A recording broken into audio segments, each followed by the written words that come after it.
The marble floor of the Celestial Hotel gleamed like black glass beneath my sneakers, each squeaking step announcing my presence in a space I didn't belong. I clutched the pastry boxes tighter, their corners biting into my palms, a welcome pain, something to focus on besides the anxiety clawing up my throat. 3 months. I'd been delivering custom desserts to this hotel for 3 months, always through the service entrance where people like me were invisible. Safe. But today, a burst pipe in the back corridors had forced me into the main lobby, and the universe had a twisted sense of humor. The space stretched before me like a gauntlet, soaring ceilings dripped with crystal chandeliers that fractured light into 1,000 dancing pieces. The air carried the weight of wealth, expensive cologne mixing with the heady sweetness of fresh lilies from an arrangement so massive it could have filled my entire apartment. 23 steps to the elevators. I'd counted them the first time, memorized the distance. 23 steps, and I could disappear into the service corridors upstairs, deliver my lavender macarons and raspberry tartlets, collect my payment, and vanish back into my small, safe world.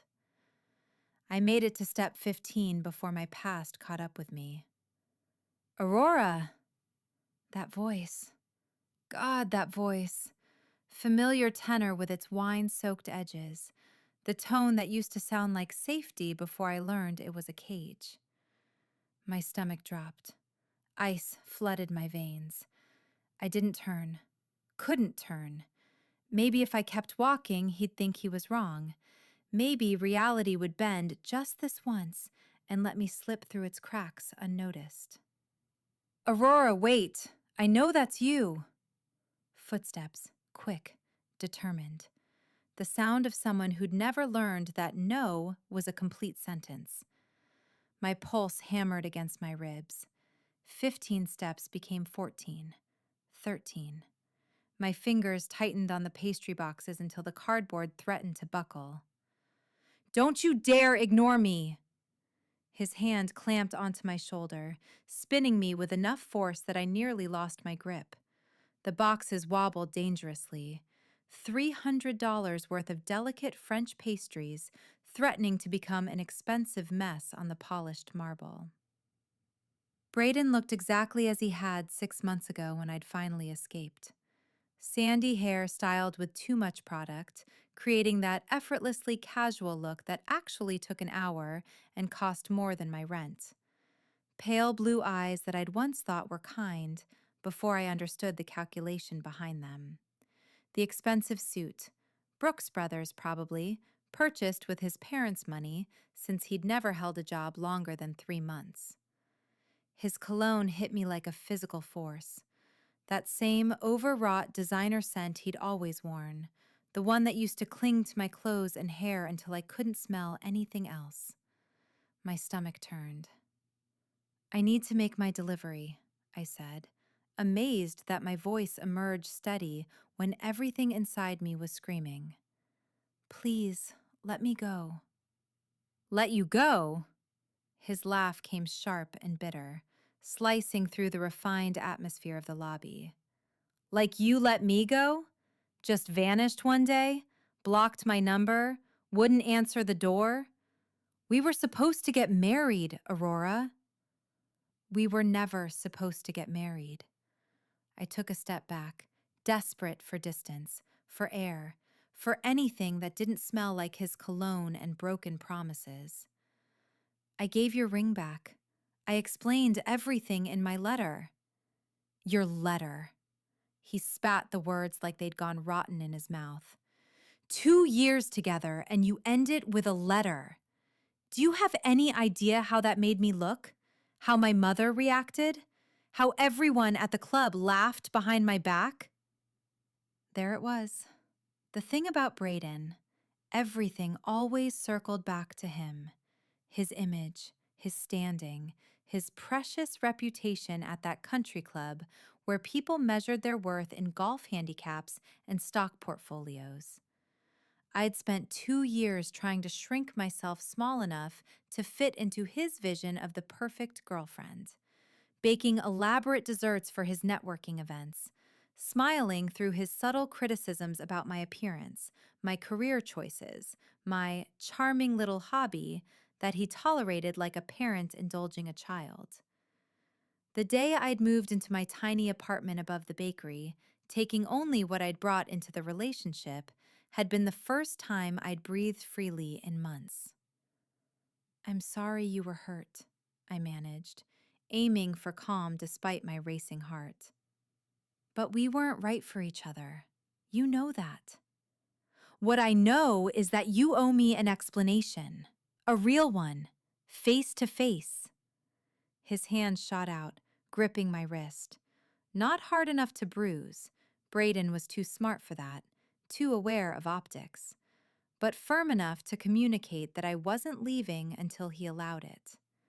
The boxes wobbled again, threatening disaster. "You're going to make me drop these," I said, hating the pleading knot. "You're going to make me drop these," I said, hating the pleading note that crept into my voice. "They're worth $300 I can't afford to replace." "Then maybe you should have thought about that before you humiliated me." My vision narrowed. The beautiful lobby faded at the edges until all I could see was his hand on my wrist, the familiar sensation of being trapped. This was how it had always been. His needs, his feelings, his control disguised as concern. I'd promised myself, never again. "Let go of me." The words emerged stronger than I expected, sharp enough that a passing couple glanced our way. Braden's expression shifted, his grip loosening fractionally but not releasing. "We're making a scene, Aurora. You hate scenes." His voice dropped to that reasonable tone I knew too well, the one that made me doubt my own reality. "Just come to the bar with me. We'll have a civilized conversation like adults, and then you can make your delivery." "I don't want to have a conversation." "Too bad." His fingers tightened again, a small punishment for my defiance. "You don't get to just walk away from 2 years without giving me closure." The elevator bank gleamed 10 feet away. 10 feet. If I could just break free. If I could reach those doors before he caught up, I could escape this nightmare. The lobby suddenly felt suffocating. Too warm, too close. The beautiful space transforming into an elegant trap. "Braden, please." I hated myself for the word. Hated that he'd reduced me to this again. "I'm working. I'll lose this contract if I'm late." "One drink. 30 minutes. Then I'll let you go." We both knew it was a lie. 30 minutes would stretch into an hour, then 2. He'd want dinner. He'd remind me of the good times. He'd wear down my resistance with that relentless persistence he called devotion, until I agreed to give him another chance just to make it stop. I'd lived this pattern before. I wasn't living it again. My eyes darted past him, searching desperately for help. Security, hotel staff, anyone who might intervene. But the well-dressed people in the lobby carefully looked away, trained to ignore minor disputes. The staff remained strategically absent. I was alone.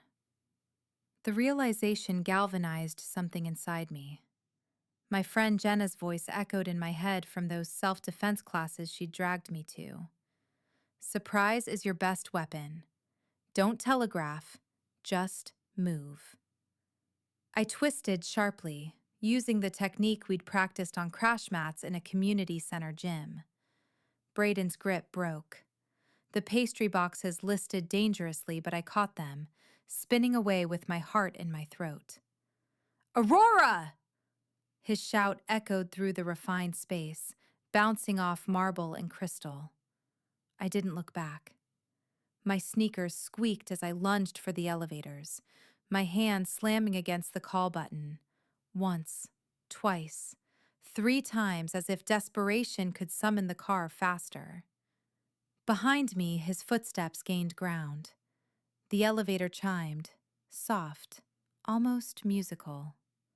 The doors began to slide open, slow as honey, and I threw myself forward without looking, desperate only to be anywhere he wasn't, to have metal doors between us, to have one moment to breathe and think and plan my next escape.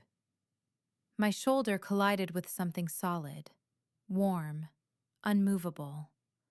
The pastry boxes began their inevitable tumble toward the floor. Strong hands caught them, plucked them from my grasp with startling speed, steadying them before a single macaron could be disturbed. I stumbled backward, looking up at the man I'd just crashed into with enough force to bruise someone smaller. He was not smaller. The stranger stood at least 6 feet tall, broad-shouldered in a way that suggested real strength rather than gym vanity. His charcoal suit fit like it had been tailored specifically for his frame, and knowing what I'd learned about expensive clothes from Braden's fashion magazines, it probably had been. But where Braden's designer wardrobe always looked like costume, this man wore his like a second skin. Dark hair swept back from a face that could have been carved from stone. All sharp angles and hard lines that should have been cold but instead held an odd magnetism. His eyes stopped my breath. Dark, penetrating, with an intensity that seemed to look through me rather than at me. Those eyes held weight, gravity, the kind that made the air between us feel suddenly dense. "I'm sorry," I gasped, reaching for my boxes with trembling hands. "I didn't see. I wasn't looking." "Aurora, get back here!" Braden's voice shattered the moment. Without thinking, I lunged fully into the elevator, my body moving on pure instinct. The stranger stepped aside, still holding my pastry boxes with surprising care for someone who looked like he'd never baked anything in his life. "Please," I whispered, my eyes darting to where Braden was now only feet away, his face flushed with anger and humiliation. "Please, I need—" The stranger's gaze flicked past me to Braden. Something dark crossed his features, there and gone so quickly I might have imagined it. Then his hand moved. Long fingers pressed the button for the doors to close. "Wait!" Braden shoved his hand forward, trying to catch the closing doors, but the stranger shifted. His body blocked the entrance, imposing and immovable as a wall. The doors slid shut with a soft thunk that sounded like the most beautiful thing I'd ever heard. Through the narrowing gap, I caught a final glimpse of Braden's furious face, his mouth moving in words I couldn't hear and didn't want to. The elevator lurched into motion, carrying us upward. I sagged against the back wall, my legs suddenly too weak to support me. My heart hammered against my ribs hard enough to hurt. The air tasted like copper and adrenaline. I'd done it. Actually escaped. For the moment, anyway. "Thank you." The words emerged breathless, inadequate for what had just happened. I looked at the man who still held my pastry boxes with unexpected gentleness, studying him properly now that we weren't in crisis. Up close, I could see details I'd missed in my panic. A small scar along his jawline, pale against olive skin, silver cufflinks at his wrists, catching the elevator's light. The subtle scent of sandalwood and something darker, richer. Something that made me think of expensive whiskey and rooms where important decisions were made. "I'm sorry for crashing into you," I continued, words tumbling out too fast. "And for dragging you into my mess. I needed—" "The boxes are safe."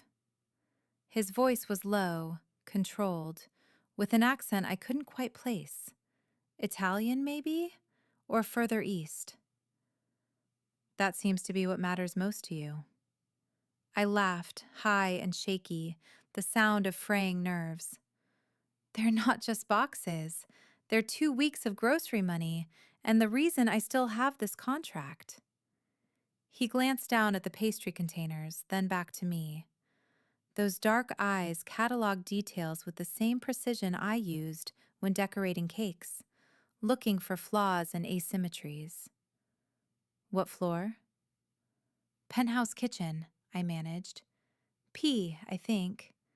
I usually come in through the service entrance. Something flickered in his expression. Interest or amusement, I couldn't tell. The penthouse. Yes, I'm delivering for a private party. Some tech executive celebrating a deal or something. I realized I was babbling, words spilling out as adrenaline slowly drained from my system. I make custom desserts for events, not here usually, but the head chef knows my boss and recommended me, and this is probably way more information than you needed. Aurora. The way he said my name made something in my chest tighten. Not like Braden said it, with possession and familiarity he hadn't earned. Different. Like he was tasting the syllables, testing their weight on his tongue. You heard that, I said unnecessarily, heat creeping up my neck. I did. He leaned against the elevator wall with the ease of someone accustomed to waiting, to being patient. He's your ex-fiancé? Was my ex-fiancé, except we were never actually engaged because I gave the ring back. I was babbling again, but his steady regard seemed to pull words out of me, like thread from a spool. I ended things 6 months ago. Haven't seen him since. I really, truly didn't expect him to be here today. The elevator climbed smoothly. Floor numbers ticked upward on the digital display. 10, 15, 20. Does he often chase you through hotel lobbies? Something cold and sharp edged beneath his calm tone. No, I've been careful to avoid places he might be. Today was just bad luck. I wrapped my arms around myself, suddenly cold despite the climate-controlled air. He'll give up eventually. He always does. Until he doesn't, and then it starts all over again. The elevator lurched suddenly. A grinding sound echoed through the small space, metal groaning against metal. The lights flickered once, twice, then settled into a dim emergency glow that turned everything amber and strange. The floor display froze on 23. We'd stopped moving. What's happening? I pushed off the wall, my earlier panic resurging in a different form. The stranger remained perfectly still, his expression unchanging, as he calmly set my pastry boxes on the floor. He pressed the call button. Nothing happened. He tried several others, methodical and unhurried. Still nothing. We're stuck, I whispered, reality sinking in like cold water. We're stuck in the elevator. He pulled out his phone, the screen casting blue light across his features that made the angles of his face even sharper. He studied it for a moment, then slipped it back into his pocket with deliberate calm. No signal, he confirmed. Of course not, because my day wasn't already complicated enough.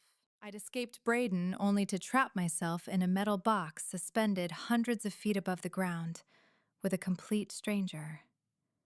A complete stranger who was now studying me with that same unsettling intensity, as if I were a puzzle he'd decided to solve. How long do you think we'll be stuck here? I asked, trying to keep my voice steady. Could be minutes. He settled back against the elevator wall, entirely too comfortable. Could be hours. Hotel elevators have emergency protocols, but implementation varies. Hours.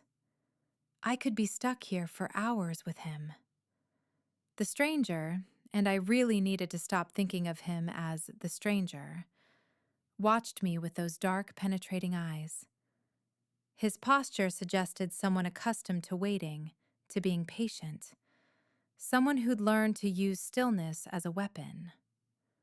"So," he said, his voice carrying a note of what might have been amusement, "tell me about these desserts that are worth 2 weeks of grocery money." Despite everything, despite the trapped elevator and Braden somewhere below and the strange intensity of this man I'd just met, I found myself laughing. Really laughing, for the first time in what felt like years. The emergency lighting cast shadows across his face, softening nothing. If anything, the dim glow made him look more dangerous, highlighting the sharp angles of his cheekbones, the set of his jaw. I should have been more frightened, trapped here with a stranger whose name I didn't even know. Instead, I felt oddly calm, safer in this suspended metal box than I had in the lobby with Braden. I slid down the wall until I was sitting on the floor, my legs stretched out. After months on my feet in the bakery's kitchen, even a trapped elevator felt like a rest break. "The desserts," I said, grateful for a normal topic to anchor to. "Lavender macarons with honey buttercream, raspberry tartlets with dark chocolate ganache, miniature opera cakes." I gestured toward the boxes he'd saved. All classic French techniques, but I add my own touches. The macarons have real lavender from my grandmother's garden that I dry myself. Makes the flavor more authentic than extract.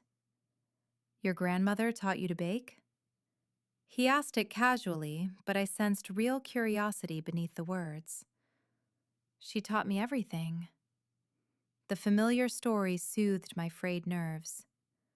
She immigrated from Provence when she was 20, worked in bakeries across New York until she saved enough to open her own place. She'd let me stand on a stool beside her, measuring ingredients, learning ratios by feel rather than numbers. She said baking was about intuition as much as precision. Past tense. I nodded, swallowing against the sudden tightness in my throat. She passed 3 years ago. Left me her recipe books and a very specific instruction to never waste my talent making someone else rich.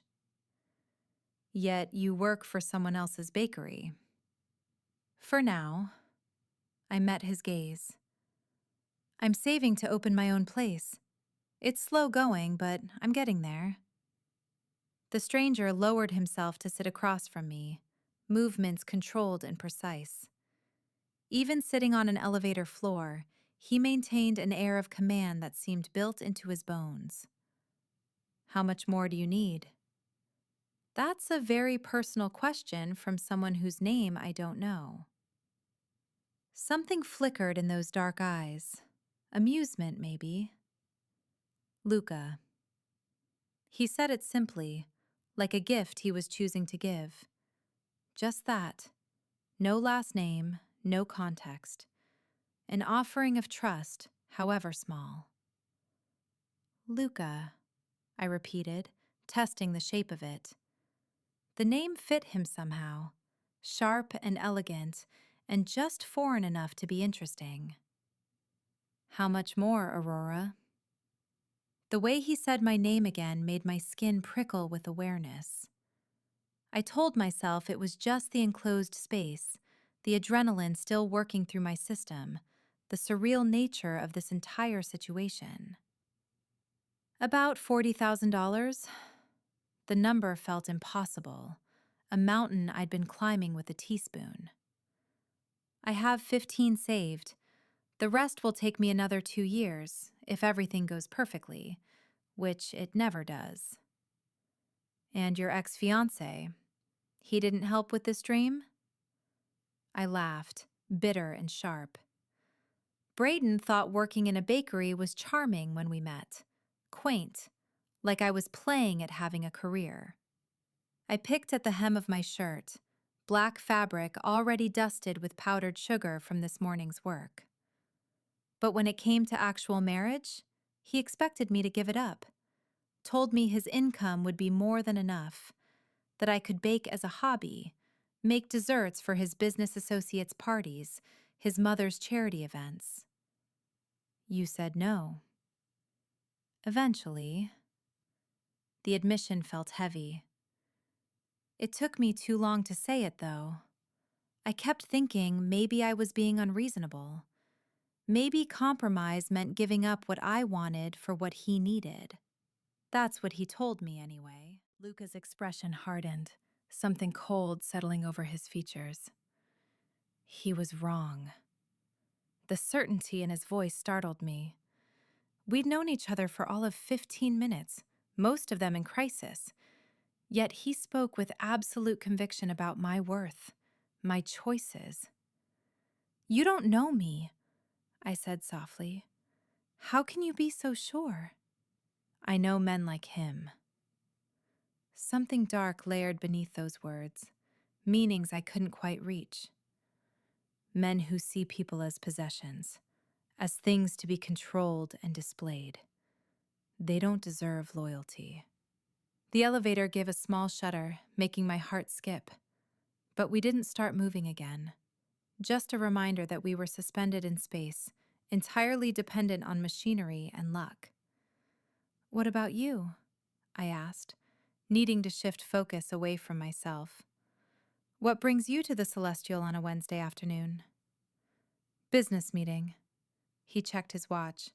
Expensive and understated, the kind of timepiece featured in magazines I couldn't afford. Which I'm now missing. "I'm sorry." "Don't be. It wasn't important." Something about the way he said it made me think everything was important to Luca, that he didn't deal in trivial matters. The suit alone suggested someone who operated at a level where missing meetings had consequences. "What kind of business?" I pressed, curious despite myself. "The kind that pays well enough that I don't worry about $40,000. It should have sounded arrogant. Instead, his tone was matter-of-fact, simply stating reality. I studied him more carefully, noting details I'd missed in my initial panic. The watch was platinum, the kind of timepiece that cost more than a year of my rent. His shoes were Italian leather, perfectly maintained. Even his posture spoke of someone accustomed to authority, to being obeyed without question. "You're not just staying at this hotel," I said, pieces clicking together. "You own it. Or part of it." His mouth curved, that ghost of a smile returning. "Clever." "The staff looked at you differently," I continued, working through the logic. "In that split second before the doors closed, and you moved to block Braden like you had every right to decide who enters and exits." I tilted my head, examining him with the same precision I used to judge if a cake was perfectly level. "Plus, you're too comfortable in this situation. Most people would be anxious about being trapped. You're just patient." "Patient," he repeated, something like approval in his voice. "That's one word for it." "What's another?" "Accustomed to waiting for the right moment." The words hung between us, loaded with meaning I couldn't quite decipher. The emergency lighting flickered again, and in that brief darkness, I felt the weight of his attention on me like a physical thing. "Are you afraid of me, Aurora?" The question surprised me with its directness. I considered it honestly, searching my feelings beneath the adrenaline and confusion. "No," I said finally. "I probably should be. I don't know you. We're trapped alone together, and you have this intensity about you that suggests you're not someone most people say no to." I met his gaze steadily. "But I'm not afraid." "Why not?" Maybe I'm just too tired to be frightened of the wrong things anymore. Something shifted in his expression, a crack in that controlled facade. The wrong things. Men like Braden scared me for years, and I didn't even realize it. The way they smile while cutting you down, make you question your own reality, convince you that their control is actually care. I wrapped my arms around my knees, suddenly feeling very young and very old at the same time. You might be dangerous, Luca, but at least you're honest about it. You think I'm dangerous. I know you are. I didn't know how I knew, but the certainty sat heavy in my chest. Everything about you says you're someone who makes problems disappear. The question is, what kind of problems, and how you make them disappear? The elevator shuddered again, more violently this time. My hand shot out instinctively, bracing against the wall. Luca moved with startling speed. His body shifted to shield mine, one hand pressed flat against the metal beside my head, the other spanning my waist to steady me. The protective instinct was automatic, ingrained, like he'd spent a lifetime putting himself between threats and things he deemed worth protecting. The shaking subsided. We stayed frozen in that position, his body close enough that I could feel the heat radiating from him, smell the sandalwood and something uniquely him underneath. My heart pounded, but not from fear.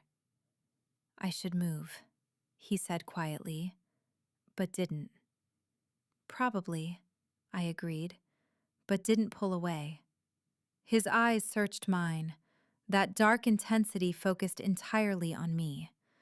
This close, I could see flecks of amber in the brown, could feel his breath against my temple. Your ex-fiancé, he said, the one waiting downstairs. If he's still there when we get out, what will you do? Try to avoid him. Go back through the service entrance like I should have in the first place. And if he follows you, if he finds where you work, where you live. The scenarios I'd spent 6 months trying not to imagine spilled out. I'll handle it. I always have. By running. The words stung because they were true. By surviving, I corrected. There's a difference. Luca pulled back slightly, giving me space but not much. What if you didn't have to run? What if the problem simply went away? Something in his tone made my pulse quicken. What are you suggesting? I'm suggesting that men like your Braden respond to one thing: power. The realization that they've chosen the wrong target, that pursuing you carries consequences they're not willing to face. You can't just threaten him, I said, though my voice emerged less certain than I intended. That's illegal, and he has family money, lawyers. I'm not suggesting threats. Luca's voice was almost. I'm suggesting presence. The knowledge that you're under someone's protection. Someone who makes Braden and his lawyers seem like children, playing at being adults. I should have been horrified. Should have recognized this for what it was. Another man trying to control my situation, decide my fate. But looking into Luca's eyes, I didn't see Braden's need to own. I saw something colder, more practical. A businessman identifying a problem and proposing a solution. Why would you do that? I asked. You don't know me. My problems aren't your responsibility. Perhaps I'm interested in making them my responsibility. The elevator lights flickered back to full brightness, harsh and sudden. A crackling sound came from the emergency speaker, followed by a tinny voice. This is hotel security. We're aware of the elevator malfunction and are working to restore service. Please remain calm. We'll have you moving shortly. Luca didn't move, didn't reach for the speaker to respond. He simply continued to watch me, waiting for my answer to a question I wasn't sure he'd actually asked. "I should thank you," I said instead, needing to break the tension. "For helping me get away from Brayden, for catching my boxes, for not being weird about being stuck in here with me." "Is that a dismissal?" "It's a statement of fact." He smiled then, really smiled, and it transformed his face completely. The hard lines softened. Something almost boyish emerged beneath the dangerous exterior. "You have a sharp tongue when you're not frightened." "I'm always frightened," I admitted. "I've just learned to talk anyway." The elevator jerked, then smoothly resumed its upward climb. Floor 24, 25, the penthouse level approaching fast. "When we get out," Lucas said, his voice dropping more, "you'll make your delivery, you'll collect your payment, and then you'll have a decision to make." "What decision?" "Whether to walk back out through that lobby alone, hoping Brayden has given up and gone home." He paused, those dark eyes holding mine. "Or whether to accept my offer of protection." The doors slid open with a soft chime, revealing the penthouse hallway. Luca retrieved my pastry boxes with the same careful handling he'd shown before, presenting them to me like an offering. A man in an expensive suit waited in the hallway, thick-necked and watchful. Security, clearly, though not hotel security. He nodded to Luca with the deference of someone who knew exactly who held power here. "Marco," Luca said, "Ms. Aurora has a delivery to make. Ensure she's escorted safely to the kitchen and back." "Of course, sir." I took my boxes, my mind spinning. "I never told you my last name." "You didn't have to." Luca stepped out of the elevator, straightening his cuffs with casual precision. "The Celestial's penthouse kitchen doesn't accept deliveries without running background checks on the vendors. Your information was already on file." The realization hit me like cold water. He'd known who I was before the elevator doors even opened in the lobby. Had seen my name, my business information, probably my address and work history. Everything. "You knew," I whispered. "You already knew everything about me." "Not everything." His eyes held mine, intense and unwavering. "I didn't know you'd taste like determination underneath the fear. I didn't know you'd fight back against a man twice your size with nothing but pastry boxes as weapons. I didn't know your grandmother taught you that baking was intuition." He moved closer, lowering his voice so only I could hear. "And I didn't know that I'd decide, before we even reached the penthouse, that you were going to be mine." The possessive declaration should have terrified me, should have sent me running in the opposite direction. But something in me, some part I didn't quite recognize, responded to the certainty in his voice, to the idea that someone powerful had looked at me and decided I was worth claiming. "I'm not looking for another relationship," I managed, though my voice emerged breathless. "Good. Neither am I." He pulled a card from his inner jacket pocket, pressing it into my palm. The cardstock was heavy, expensive. "I'm offering you protection, Aurora. A shield against men like Brayden. No strings, no expectations beyond this. You're under my watch now. No one touches what's mine." "I'm not yours." "Not yet," he agreed, echoing his earlier words about his name. "But you will be. And when you're ready to stop running, you'll call that number." Marco cleared his throat politely. "Sir, your 2:00 is waiting." Luca stepped back, that controlled mask sliding into place. "Make your delivery. Marco will ensure you get out safely." He paused at the threshold, his dark eyes finding mine one last time.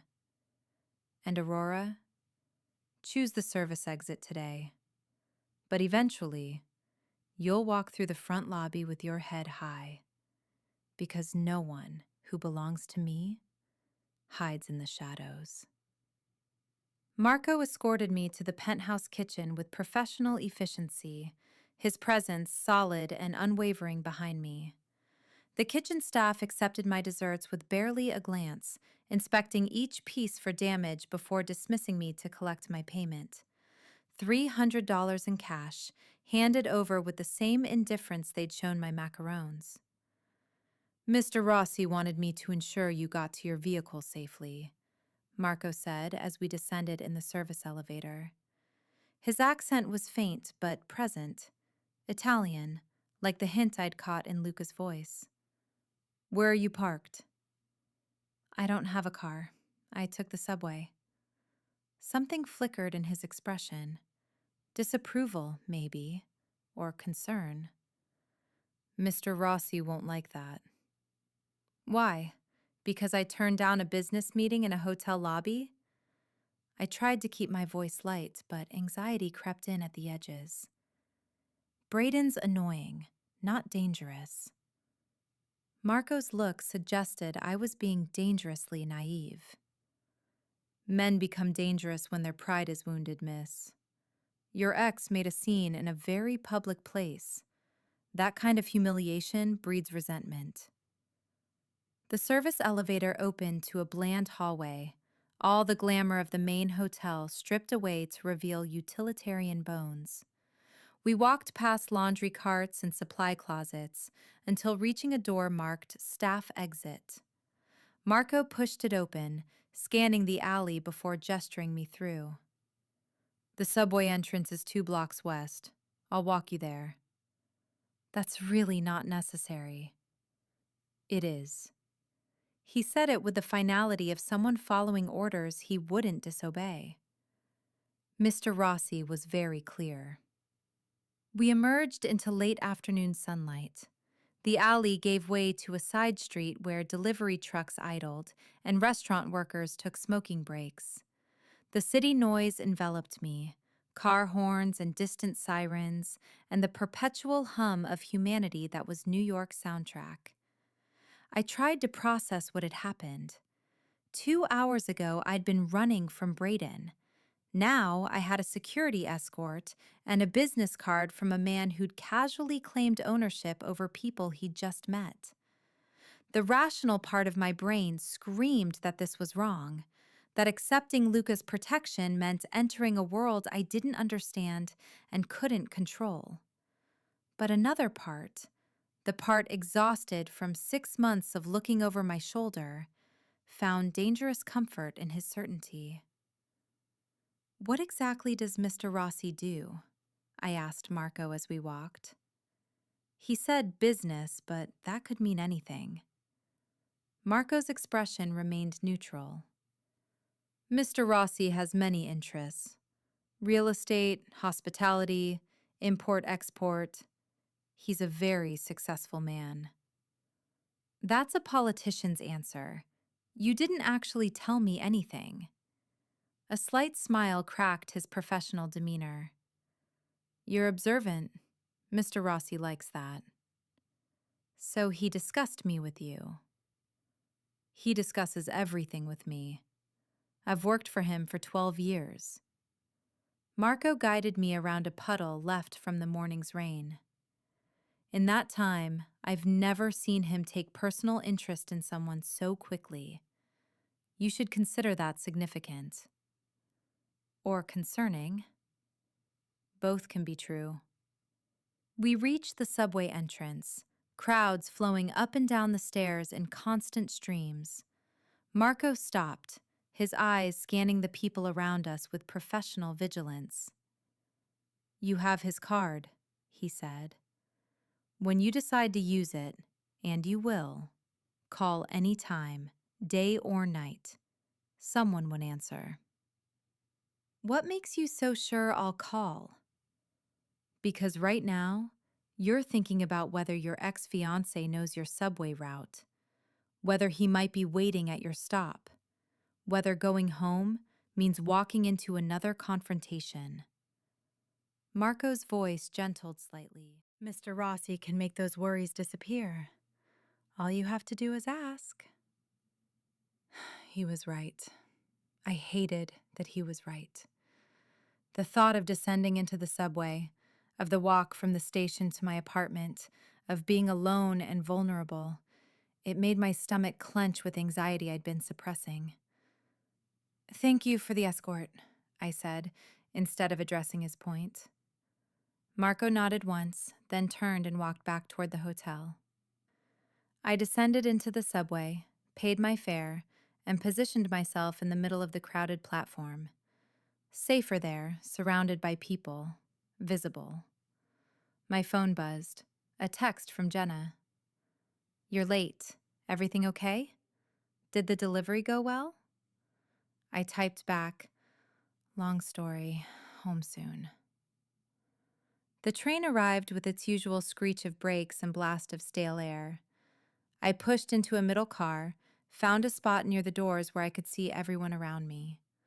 Scanned faces automatically, looking for sandy hair and pale blue eyes. Brayden wasn't there. But the anxiety remained, coiled tight in my chest. Luca's card felt heavy in my pocket. I pulled it out, studying it under the fluorescent lights. Simple. Elegant. Just a name, phone number, and address in gold embossing on black cardstock. No company name, no title. Like the details were irrelevant to anyone who mattered. Luca Rossi. I had a last name now, at least. I pulled out my phone, fingers hovering over the search bar. Did I want to know? Did I want to confirm what my instincts already whispered? That Luca was exactly the kind of dangerous his entire demeanor suggested. Knowledge was power, though, and I was so tired of being powerless. I typed his name into the search engine. The results filled my screen. Article after article from business journals and society pages. Luca Rossi, real estate magnate. Luca Rossi at charity galas with beautiful women on his arm. Luca Rossi opening new hotels, restaurants, luxury apartment complexes. But beneath the legitimate business coverage, there were other articles. Opinion pieces, true crime blogs that ask questions without answers, speculation about his family's connections, about the speed of his empire's growth, about rivals who'd suddenly sold their properties at significant losses or disappeared from the New York business scene entirely. Nothing concrete, nothing actionable. Just a consistent thread of suspicion woven through his success story. The Rossi family, one article explained, had immigrated from Sicily 3 generations ago. They'd built their fortune through hard work and strategic investments. Or so the official story went. But older New Yorkers remembered when the Rossi name meant something different, something whispered about in careful tones. I clicked through to images. Luca in a tuxedo at some gala, his hand at a woman's back, his expression commanding even in formal celebration. Luca cutting a ribbon at a hotel opening, his smile polished but not quite reaching his eyes. Luca in a business suit outside a courthouse, his lawyer beside him. The caption reading, "Rossi cleared of all charges in business partner's disappearance." My hands trembled slightly as I processed the information. This was who had offered me protection. This was who had called me his in that elevator. Who had looked at me like I was a puzzle worth solving and a prize worth claiming. I should have been running in the opposite direction. Instead, I saved his number in my phone. The train lurched to my stop. I exited with the crowd, climbed the stairs back to street level, and walked the 4 blocks to my apartment building with my keys threaded through my fingers like makeshift brass knuckles. Another trick from that self-defense class. My apartment was a fourth-floor walk-up in a building that had probably been elegant in the 1920s, but now just looked tired. The hallway smelled of cooking garlic and old carpet. I could hear my neighbor's television through thin walls, some game show with canned laughter. This was my life. Small, humble, safe in its anonymity. Everything I'd built after leaving Braden, after claiming my independence. It wasn't much, but it was mine. I unlocked my door and stepped inside. Finally! Jenna looked up from her laptop, relief crossing her features. I was about to send a search party. How did the delivery go? Jenna had been my anchor through the breakup with Braden. The friend who'd helped me find this apartment spotted me rent money when my savings ran short. She worked as a graphic designer from home, her half of our living room currently covered in color swatches and font samples. It went fine, I said automatically. Then, because I'd never been good at lying to her, actually, it was completely insane. I told her everything. The confrontation with Braden in the lobby, the escape into the elevator, Luca appearing like some dark angel to save my pastries and block my ex from following. The hours trapped together. Mr. Rossi can make those worries disappear. All you have to do is ask. He was right. I hated that he was right. The thought of descending into the subway, of the walk from the station to my apartment, of being alone and vulnerable, it made my stomach clench with anxiety I'd been suppressing. "Thank you for the escort," I said, instead of addressing his point. Marco nodded once, then turned and walked back toward the hotel. I descended into the subway, paid my fare, and positioned myself in the middle of the crowded platform. Safer there, surrounded by people, visible. My phone buzzed, a text from Jenna. "You're late. Everything okay? Did the delivery go well?" I typed back, "Long story. Home soon." The train arrived with its usual screech of brakes and blast of stale air. I pushed into a middle car, found a spot near the doors where I could see everyone around me. Scanned faces automatically, looking for sandy hair and pale blue eyes. Braden wasn't there. But the anxiety remained, coiled tight in my chest. Luca's card felt heavy in my pocket. I pulled it out, studying it under the fluorescent lights. Simple, elegant. Just a name, phone number, and address in gold embossing on black cardstock. No company name, no title. Like the details were irrelevant to anyone who mattered. Luca Rossi. I had a last name now, at least. I pulled out my phone, fingers hovering over the search bar. Did I want to know? Did I want to confirm what my instincts already whispered? That Luca was exactly the kind of dangerous his entire demeanor suggested. Knowledge was power, though, and I was so tired of being powerless. I typed his name into the search engine. The results filled my screen. Article after article from business journals and society pages. Luca Rossi, real estate magnate. Luca Rossi at charity galas with beautiful women on his arm.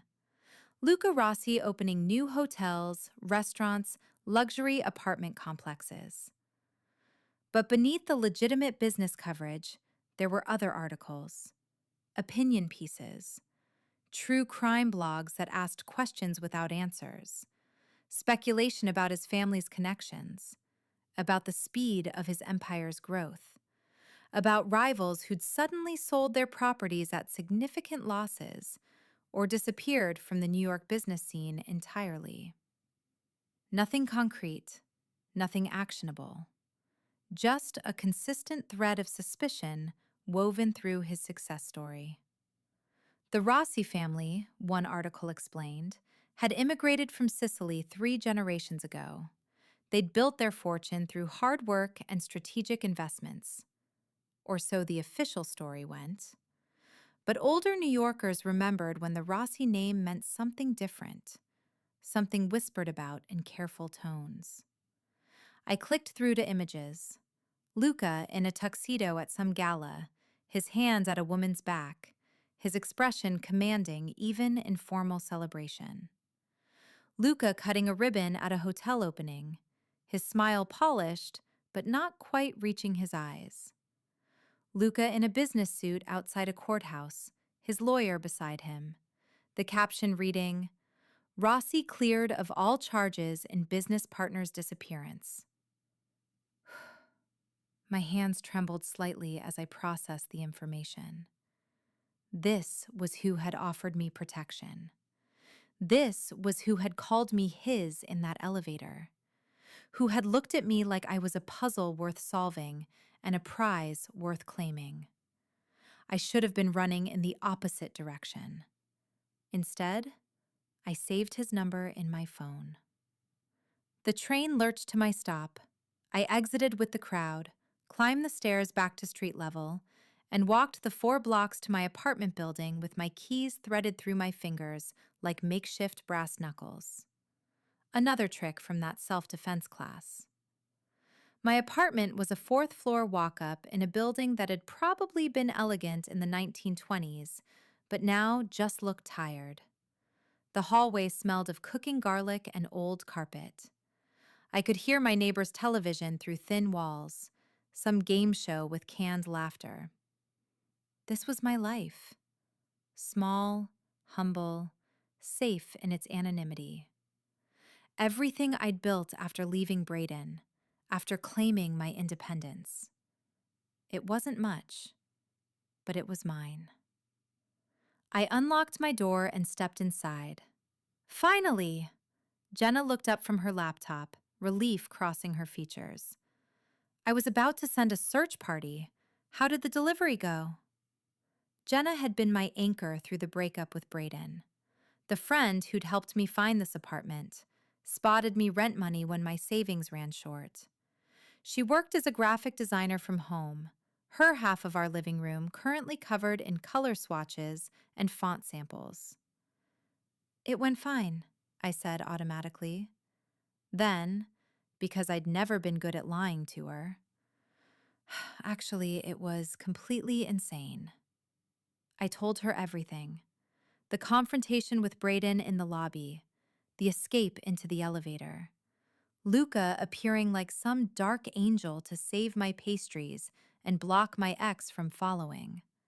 The hours trapped together. His unsettling intensity. His casual declaration of ownership. Marco's escort. The card burning a hole in my pocket. Jenna listened without interrupting, her expression cycling through concern, disbelief, and something close to horror. "Let me get this straight," she said when I finished. "A man you've never met, who happens to own the hotel you were delivering to, decided in the span of 2 hours that you belong to him now, and you're considering his offer of protection?" Hearing it summarized like that made it sound even more insane than it felt. "He saved me from Braden," I said. "By being possibly worse than Braden." Jenna stood, pacing our small living room. "Aurora, did you read those articles? The disappeared business partner? The cleared charges that everyone still questions? This man is dangerous." "I know." "Then why do you have that look on your face?" "What look?" "Like you're actually thinking about calling him."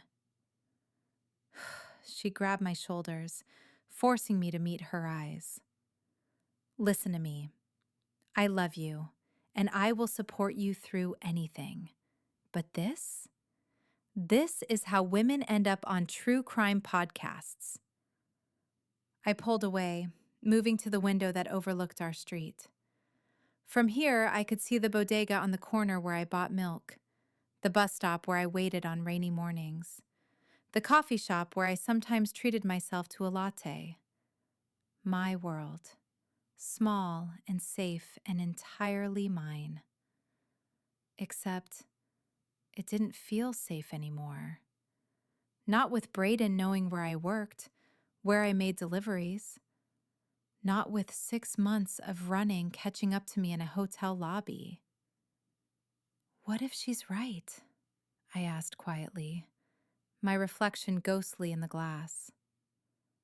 What if I can't keep running forever? Then you get a restraining order. You go to the police. You do things legally, through the system. The system that requires proof Braden's threatening me when he's too smart to leave evidence? I turned to face her. The system where his family's lawyers will make me look like a bitter ex who can't let go? I tried that route, Jenna. I documented everything, saved every text, every voicemail. The police said they couldn't do anything unless he physically hurt me. So I ran instead. Jenna's expression softened with sympathy. I know it's frustrating, but making a deal with someone potentially more dangerous than Braden isn't the answer. My phone buzzed. Unknown number. I stared at the screen, my heart rate picking up. Don't answer it, Jenna warned. I answered it. Hello, Aurora. Luca's voice, warm and certain, like he'd known I would pick up. I hope Marco saw you home safely. He walked me to the subway. I made it back fine. Behind me, Jenna made frantic gestures suggesting I hang up immediately. I turned away, lowering my voice. How did you get my number? The background check for your delivery access included contact information. He said it casually, like his surveillance of me was perfectly reasonable. I'm calling to extend an invitation. An invitation to what? Dinner, tomorrow evening, 7 o'clock. I'll send a car. The presumption in his voice made my temper flare. You're asking me out? After everything you said in that elevator about ownership and protection? I'm asking you to dinner so we can discuss the terms of our arrangement. What arrangement? I never agreed to anything. Not yet. That phrase again, loaded with certainty about a future he'd decided on. But you will. Because you're smart enough to recognize when you need help, and I'm offering it. The only question is whether you're brave enough to accept. This isn't about bravery. Isn't it? His voice dropped lower, more intimate. You spent 2 years letting someone make you small, Aurora. Then you found the courage to leave, to build something of your own. But now he's back, threatening that independence you fought for. I'm offering you a way to stop running. By becoming indebted to you instead.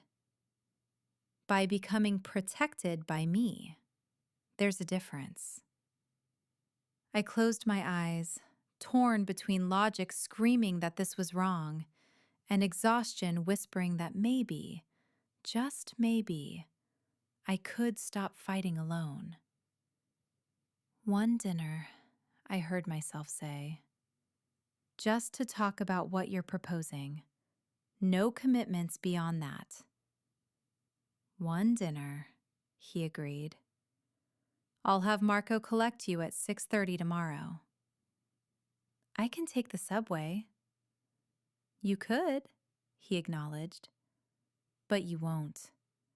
Because part of what I'm offering is the end of choosing between pride and safety.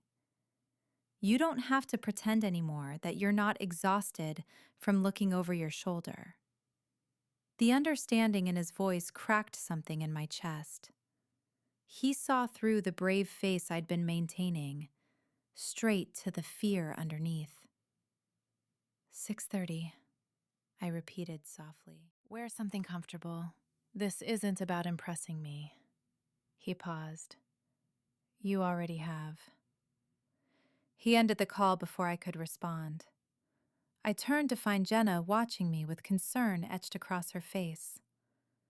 You said yes, she stated flatly. To dinner, just dinner, with a man who makes people disappear. With a man who might be able to make Brayden disappear, I corrected. Just from my life, not permanently, just gone. Jenna pulled me into a hug, fierce and worried. I'm coming with you tomorrow, or following in a cab. I'm not letting you walk into this alone. He'll know if you follow. I don't care. Someone needs to know where you are. She pulled back, gripping my shoulders. Promise me you'll text me every hour, and if anything feels wrong, anything at all, you'll leave immediately. I promise. But as I said it, I wondered what wrong would feel like in the company of a man who'd made me feel safer in 2 hours than I had in 6 months of freedom. What wrong would feel like when everything about Luca Rossi was a contradiction. Danger wrapped in protection, control disguised as care. That night, I lay in bed staring at the ceiling, Luca's card on my nightstand catching streetlight through my window. Tomorrow, I would have dinner with a man I shouldn't trust, discuss an arrangement I shouldn't consider, and possibly seal my fate in ways I couldn't predict. But at least I would stop running. At least for one night, I could pretend I was strong enough to face danger head-on instead of always fleeing from it. Outside, the city hummed with its usual nighttime symphony, and somewhere in that sprawl of lights and noise, Luca Rossi was probably awake too, planning our conversation, deciding my future with the same certainty he'd shown in that elevator. The thought should have terrified me. Instead, it felt almost like relief. Chapter 4. Crossing the Threshold. Marco arrived exactly at 6:30, as promised. I'd spent the entire day oscillating between canceling and worst-case scenarios that left me dizzy with anxiety. Jenna had offered repeatedly to come with me, to at least follow at a distance, but I'd refused. Something told me Luca would see through any attempt at backup, and the consequences of showing I didn't trust him might be worse than going alone.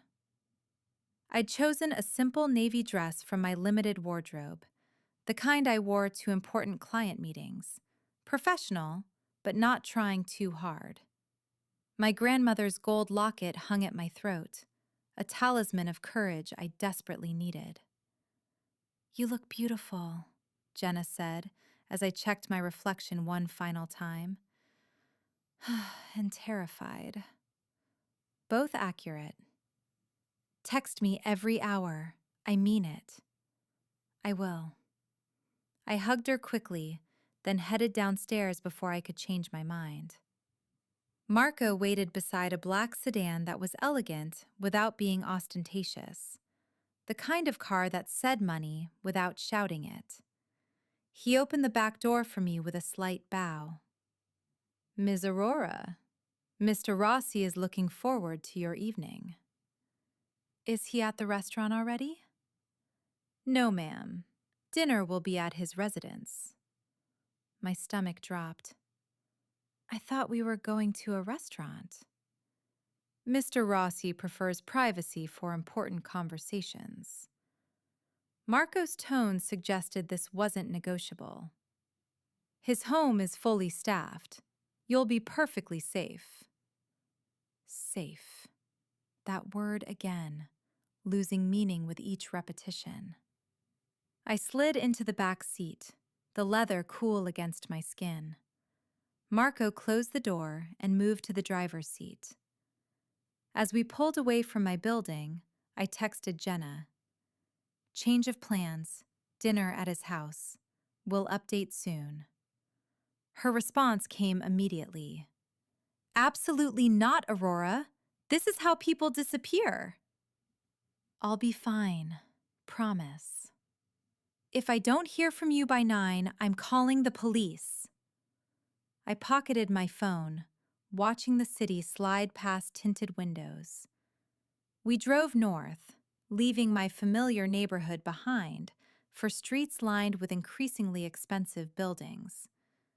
The architecture shifted from tired brick to polished stone, from bodegas to boutiques with names I couldn't pronounce. 20 minutes later, we pulled up to a townhouse in the East 70s, the kind of address that represented generational wealth. The building was 5 stories of limestone and wrought iron, elegant windows glowing warmly against the evening sky. A discreet security camera swept the entrance. Marco opened my door. Mr. Rossi is expecting you on the 3rd floor. I'll escort you up. The interior was stunning in its understated luxury. Marble floors, original crown molding, art that I suspected wasn't reproduction. But what struck me most was how lived-in it felt. Books stacked on a side table, a sweater draped over a chair, fresh flowers in a vase. This wasn't a showpiece. This was a home. We climbed a curved staircase, my heels clicking softly on hardwood. At the 3rd floor, Marco gestured toward an open doorway. He's waiting in the dining room. I'll be downstairs if you need anything. I stepped through the doorway and stopped. The room was intimate despite its size, dominated by a table set for 2. Candles flickered in simple holders, casting warm light that softened the formal elegance. Floor-to-ceiling windows overlooked a private garden, unusual for Manhattan, where outdoor space was measured in inches. And there, standing by the window with his back to me, was Luca. He'd changed from his earlier suit into dark slacks and a white shirt with the sleeves rolled to his elbows, revealing forearms corded with lean muscle. More relaxed than this afternoon, but still radiating that controlled power that seemed fundamental to who he was. He turned as I entered, his dark eyes finding mine immediately. Aurora, thank you for coming. Did I really have a choice? A slight smile. There's always a choice. You could have refused my invitation, blocked my number, disappeared into the city's anonymity. He moved toward me, graceful and deliberate. But you're here, which tells me something important. What does it tell you? That you're tired of being afraid. That you recognize power when you see it, and you're smart enough to know when to accept help. He gestured to the table. Please, sit. Dinner will be served shortly. I moved to the chair he indicated, hyper aware of him behind me as he helped settle me in place. His hands were careful, respectful, never lingering. But the brief contact sent awareness skittering across my skin. He took the seat across from me, close enough for conversation but not crowding. The distance felt calculated, designed to keep me comfortable while maintaining intimacy. You Googled me, he said, not a question. Of course I did. And what did you find? That you're either a very successful businessman with unfortunate associations, or a criminal with an excellent public relations team. His laugh was genuine, surprised. I like your directness. Most people dance around what they really think. I don't see the point in pretending. If we're having this conversation, it should be honest. Agreed. He leaned back slightly, studying me. So let's be honest. What do you want to know? Everything. Nothing. Questions crowded my throat, each one more dangerous than the last. The disappeared business partner, I said. Did you kill him? No. Did you have him killed? No. He didn't flinch from the question. Roberto Santini was my partner and my friend. When he disappeared, I spent considerable resources searching for him. His body was found 2 months later. The police investigation concluded he'd been killed by rivals in a business deal gone wrong. I was cleared of all involvement. But people still think you did it. People will always think the worst of those with power. It's easier to assume I'm a monster than to accept that sometimes tragedy strikes without conspiracy. A woman in staff uniform entered with the first course, delicate lobster bisque that smelled divine. She served us silently and withdrew. You said you have questions, Luca prompted. Ask them. Tonight is about building trust. I tasted the soup, buying time to organize my thoughts. It was perfect, rich, and complex. Everything in Luca's world seemed to be perfect on the surface. What exactly are you offering me? I asked finally. You mentioned protection, but from what? Braden's annoying, not dangerous. Men like Braden are more dangerous than you realize. Not physically, perhaps, but in other ways. Luca's tone was matter-of-fact. He has family money, connections, the kind of social capital that can make your life difficult. He can call your clients, suggest you're unstable. He can make complaints to the health department about the bakery where you work. He can file frivolous lawsuits that cost you money you don't have to defend. Each scenario he described made my stomach clench because they all felt plausible. Braden had always fought dirty when he didn't get his way. So you're offering to what? Threaten him? I'm offering to make him understand that pursuing you carries consequences he won't enjoy. No threats necessary, just facts delivered by people he can't dismiss. And what do you get in return? The question hung between us. This was the heart of it, the price tag on his protection. Your company, he said simply. For 6 months, you'll be seen with me at business dinners, social functions, anywhere I need a partner. You'll play the role of my girlfriend convincingly. I nearly choked on my soup. You want me to be your fake girlfriend? I want you to be my very real girlfriend in all the ways that matter publicly. What happens privately is separate. Why? I set down my spoon, searching his face for the trap.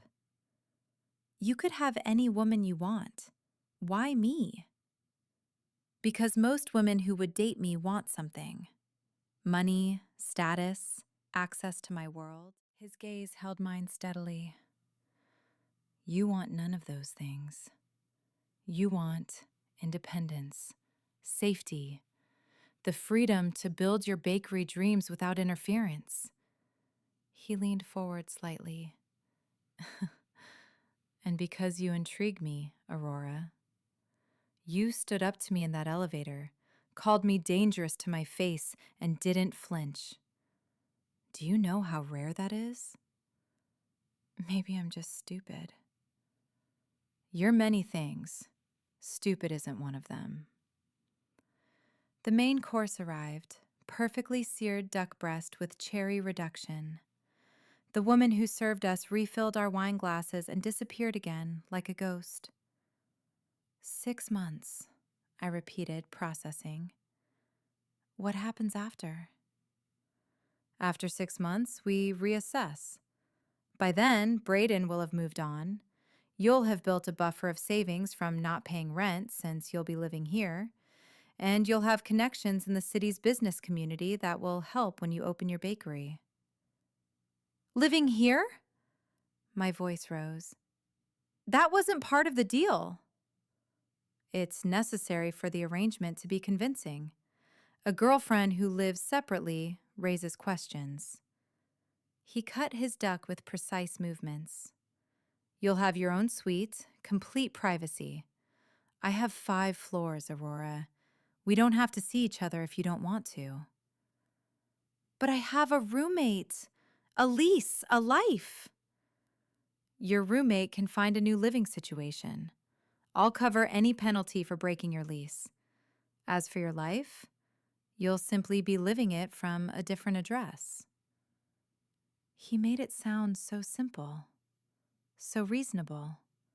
Just upend everything, move into a stranger's house, play pretend girlfriend to a man who might or might not be a criminal. And if I refuse? Then you refuse.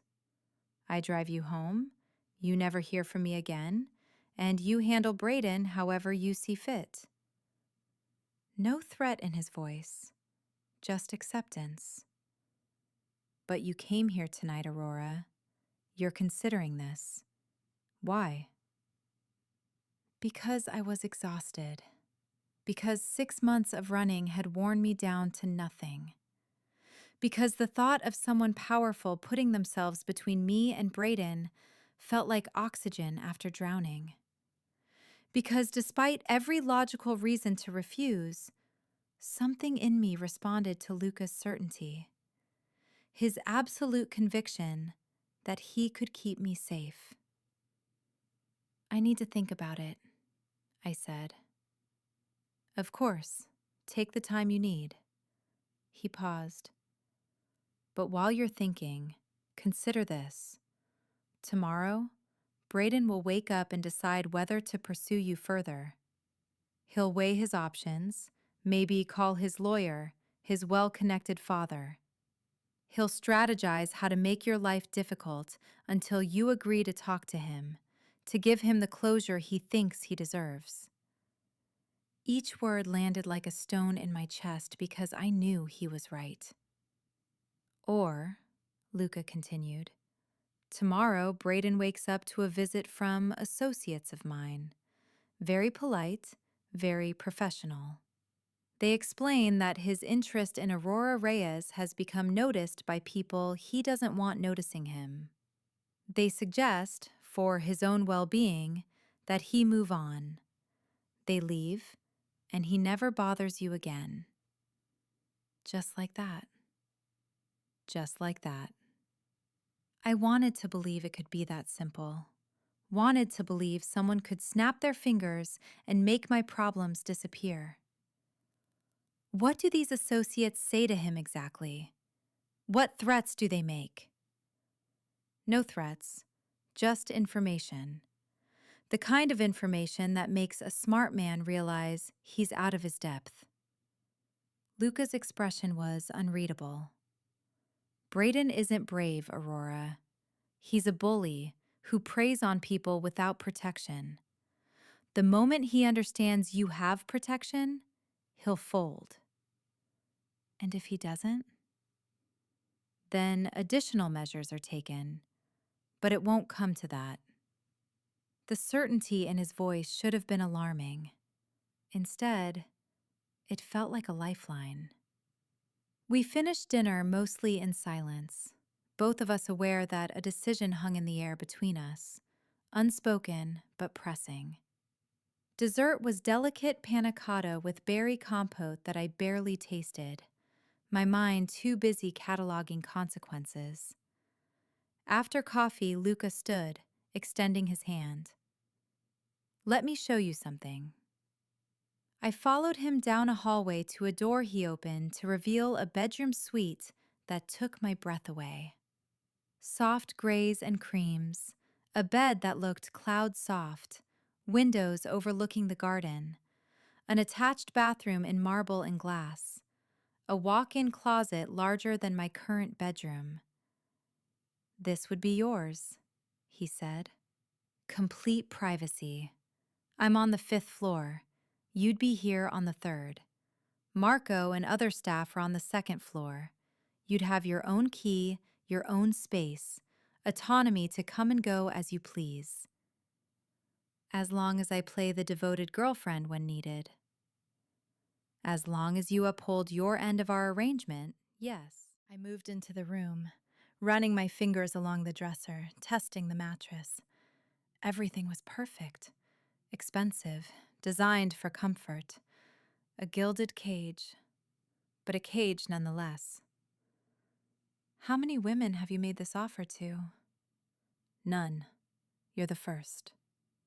I turned to face him. Why me? Really? Don't give me the intrigue answer. Tell me the truth. He moved closer, stopping just inside my personal space. Not threatening, but present. Because when you crashed into that elevator, terrified and determined in equal measure, you didn't see me as useful. You saw me as human first. You challenged me, made me laugh, treated me like I was just a man instead of a name with power attached. His hand rose, fingers barely grazing my cheek. And because I've spent 15 years building an empire, eliminating threats, controlling everything in my sphere, but I can't control how I feel when you look at me with those defiant eyes.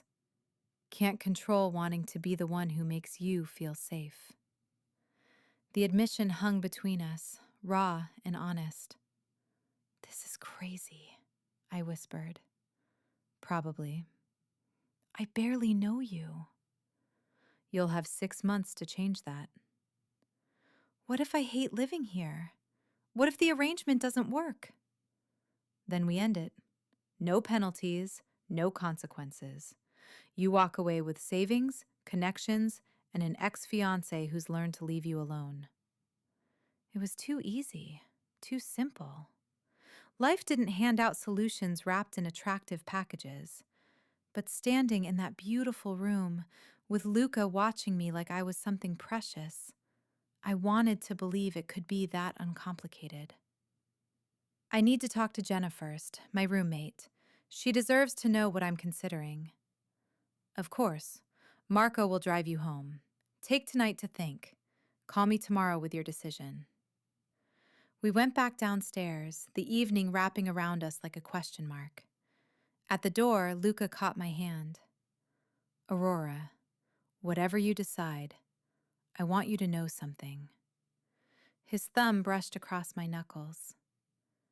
You're stronger than you realize. If you choose to face Braden alone, you'll survive. You don't need me. Then why make the offer? Because needing and wanting are different things. You don't need me, but maybe you want someone in your corner. Someone who sees your strength and wants to amplify it, not diminish it. He released my hand, stepping back. Marco drove me home in silence. When I finally climbed the stairs to my apartment, I found Jenna pacing frantically. Thank God, she pulled me inside. I was 5 minutes from calling the police. Are you okay? Did he hurt you? What happened? I told her everything. The dinner, the offer, the bedroom that would be mine, the promise of protection and freedom in exchange for playing a role. When I finished, Jenna sat heavily on the couch. This is insane, Aurora. You know that, right? This is completely insane. I know. But you're going to say yes, aren't you? I looked at our small apartment, at the life I'd built through sheer determination. Safe, humble, mine. Everything I'd fought for after leaving Braden. But that safety was an illusion now. Braden knew where I worked, could find me whenever he wanted. And I was so tired of running, of choosing between pride and peace. I think I am, I admitted. I think I'm going to say yes. Jenna pulled me into a hug, fierce and worried. Then I'm checking in on you constantly, and if anything feels wrong, if he does anything that scares you, you call me immediately. I promise. That night, I lay in my narrow bed, staring at the ceiling. Tomorrow, I would call Luca and accept his offer. Tomorrow, I would agree to move into his house, to play his girlfriend, to let him handle my problems with Braden. Tomorrow, my life would change completely. The thought terrified and exhilarated me in equal measure. Outside, the city hummed its usual symphony, and somewhere in the East 70s, Luca Rossi was probably awake too, waiting for my answer with the same certainty he'd shown from the moment we met. I pulled out my phone, typed a simple message. Yes. Sent it before I could change my mind. His response came within seconds. I'll have Marco collect you Saturday morning. Bring what matters. Everything else can be replaced. I set down my phone and closed my eyes. The die was cast, the decision made. In 3 days, I would move into Luca Rossi's home and become his not-quite-real girlfriend, and hope that this particular cage came with a key I could use when I finally needed to fly. Moving day arrived with unseasonable warmth, October pretending to be September. I'd packed my entire life into 4 boxes and 2 suitcases, everything that truly mattered fitting into what Marco's sedan could hold in a single trip. It was sobering, realizing how little I'd accumulated in 25 years. Jenna helped me pack my grandmother's recipe books last, wrapping them carefully in newspaper. You know I support you, she said, not meeting my eyes. But I'm scared. This feels like you're disappearing. I'm not disappearing. I'll be 15 minutes away. 15 minutes in a whole different world. She finally looked up. Promise me you won't lose yourself in his life. Promise me you'll still be Aurora, still work toward your bakery, still be my best friend who texts me nonsense at 2 a.m. I pulled her into a hug, fighting tears. I promise. This is temporary. 6 months, then I'm back to normal life, just with better savings and no Brayden to worry about. 6 months. She didn't sound convinced.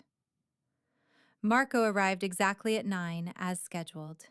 He loaded my boxes with care, treating my meager possessions like they mattered. The drive to Luca's townhouse was quiet, Marco respecting my need for silence as I processed this surreal transition. The house looked different in morning light, less imposing, just a beautiful home on a tree-lined street where people walked dogs and carried coffee. Marco showed me to my suite, which had been transformed since I'd seen it 3 days ago. Fresh flowers on the dresser, the closet stocked with basics in my size, the bathroom filled with toiletries I actually used, not generic luxury brands. Mr. Rossi wanted you to feel at home, Marco explained. If anything isn't to your liking, just let staff know. Staff. I had staff now, apparently. Where is he? Luca? Business meeting downtown. He'll be back this afternoon. Marco set down my last box. Lunch will be served at 1 if you're hungry. Otherwise, take time to settle in. This is your home now. After he left, I stood in the center of my new room, feeling untethered. Everything was perfect, expensive, not mine. I unpacked slowly, finding places for my grandmother's books, my few clothes lost in the massive closet, my toiletries barely filling one drawer. By noon, I'd unpacked everything and found myself with nothing to do. I wandered the 3rd floor, discovering a sitting room with floor-to-ceiling bookshelves, a small study with a desk facing the garden, a bathroom large enough to host a party. Voices drifted from downstairs, staff going about their work. I felt like an intruder in this smooth-running machine, uncertain where I fit. My phone buzzed. Luca. How's the settling in? Need anything? Everything's perfect, thank you. Lunch is ready whenever you are. Maria is an excellent cook. I made my way down to the 2nd floor, following the scent of something delicious, to a dining room less formal than the one where we'd had dinner. Maria, the same woman who'd served us, smiled warmly. Miss Aurora, please sit. I've made a light lunch. I didn't know your preferences yet. The spread was hardly light. Fresh salad, grilled chicken, pasta with vegetables, crusty bread, and 3 dessert options. I took modest portions, acutely aware I was being evaluated. This is wonderful, I said after the first bite. You're incredibly talented. Maria beamed. Mr. Rossi said you're a baker yourself. I'd love to learn your techniques sometime if you're willing. The genuine interest in her voice eased something in my chest. Maybe I could find a place here after all. I spent the afternoon in the garden, a hidden oasis I hadn't noticed from the windows.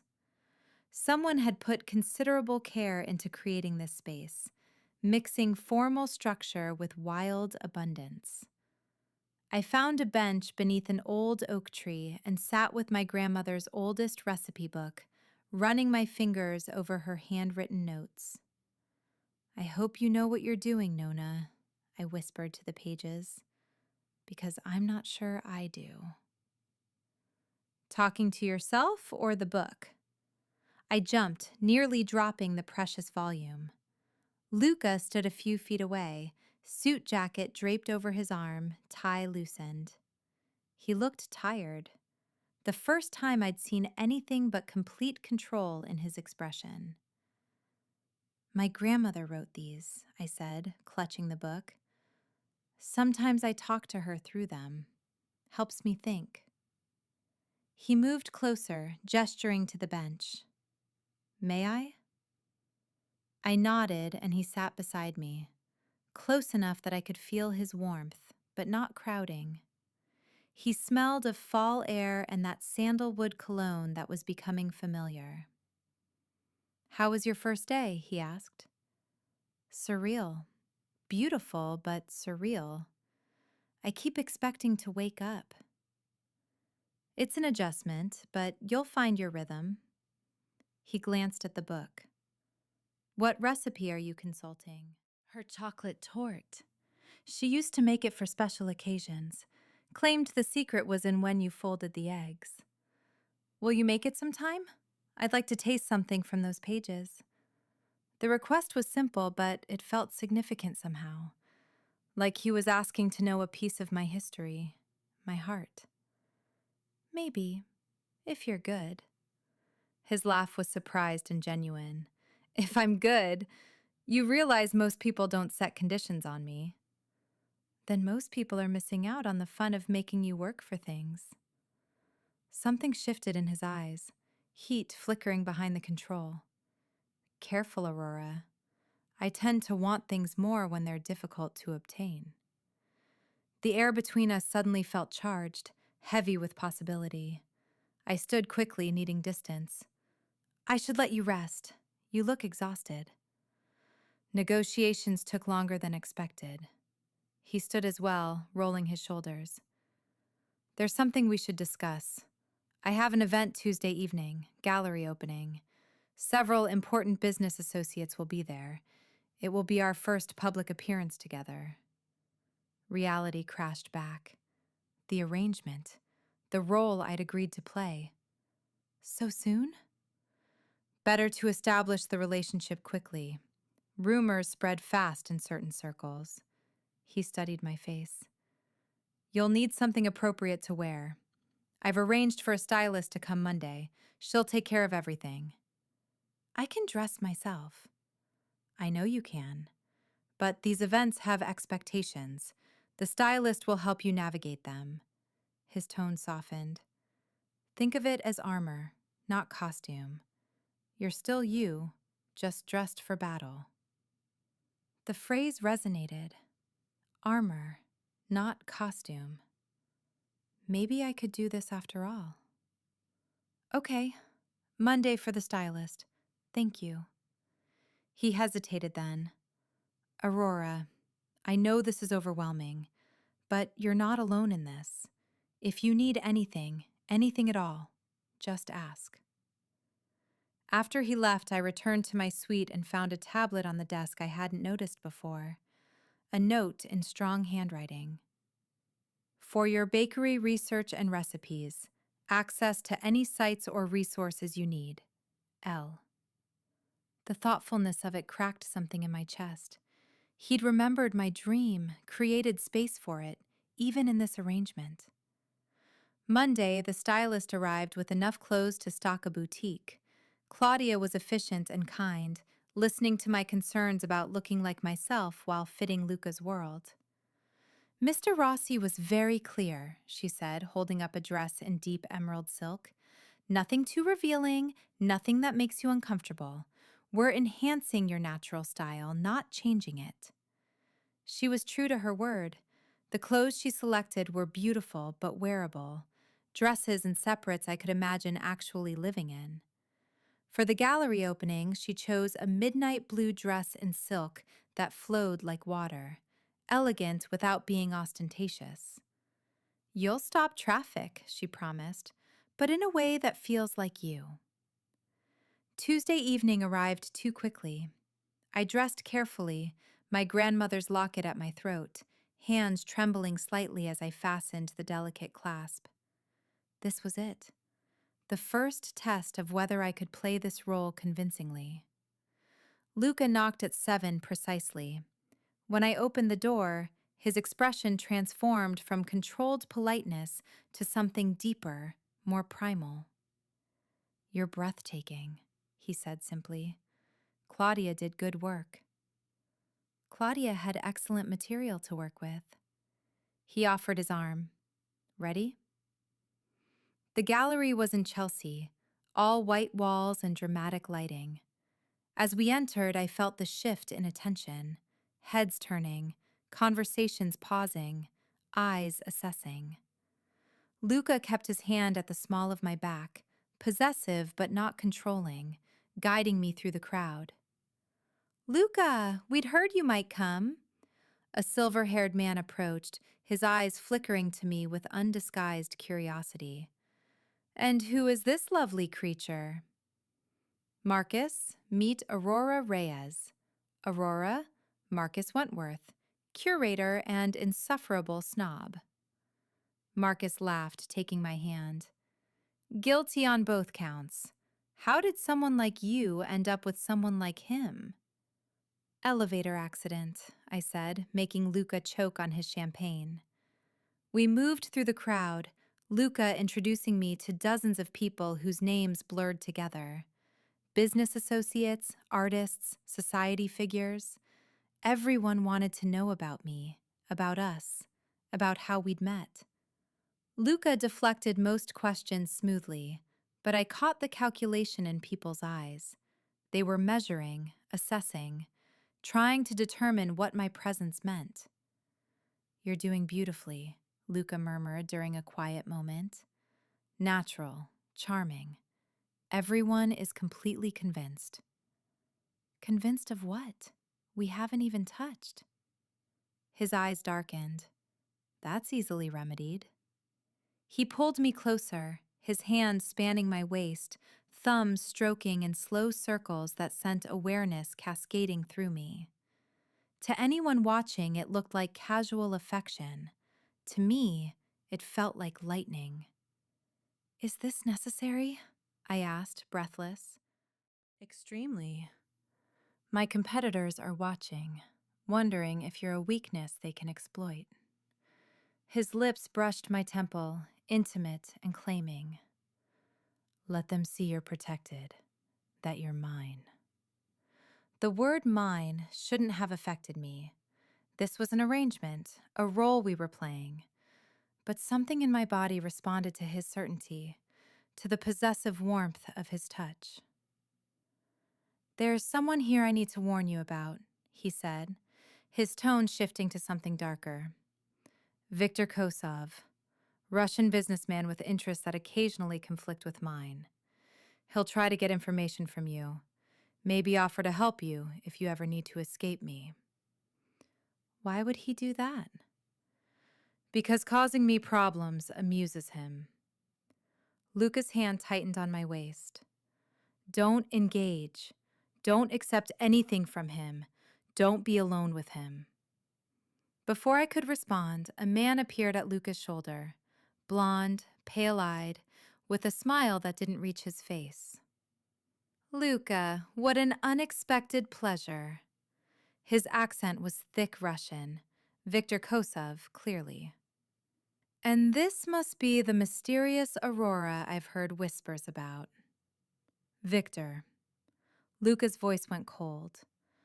I didn't know you appreciated art. I appreciate many things. Beauty, for instance. His gaze traveled over me in a way that made my skin crawl. You've chosen well, Luca. Though I wonder if such a delicate flower understands what she's gotten herself into. I understand perfectly, I said, surprising myself. Thank you for your concern. Victor's smile sharpened. Of course. Though if you ever need a friend, someone outside Luca's influence, I'm always available. She won't, Luca said flatly. Enjoy the gallery, Victor. After he walked away, I felt Luca's tension vibrating through his frame. That was a warning shot, he said quietly. He knows about you now. Will try to use you against me. How? By making you doubt me. By offering protection if you want to leave. By suggesting I'm dangerous and he's safer. His hand tightened on my waist. Don't believe him, Aurora. Whatever I am, Victor is worse. The rest of the evening passed in a blur. We stayed another hour, playing the devoted couple, before Luca announced we were leaving. In the car, he finally relaxed slightly, though weariness still lined his features. You handled tonight perfectly, he said. Even Victor. I'm impressed. I told you I could do this. You did. I should have believed you more readily. Back at the townhouse, he walked me to my suite, his presence solid and comforting after hours of performance. Get some rest, he said. Tomorrow we can go back to normal routine. What is normal routine? Whatever you want it to be. Work on your business plan, experiment in the kitchen, read in the garden. This is your home, Aurora. Live in it. He turned to leave, but I caught his wrist. Thank you. For tonight, for the clothes, for the tablet, for seeing me. Something vulnerable flickered in his eyes. You make it easy to see you. You shine too brightly to be invisible. He lifted my hand, pressed a kiss to my knuckles that burned like a brand, then left. I closed my door and leaned against it, heart racing. This was supposed to be an arrangement, a business transaction disguised as romance. But the way he looked at me, touched me, spoke to me, it felt dangerously real. 6 months suddenly seemed both too long and not nearly long enough. 3 months passed in a strange dream. I fell into a rhythm with the household. Mornings, testing recipes in Luca's restaurant-grade kitchen.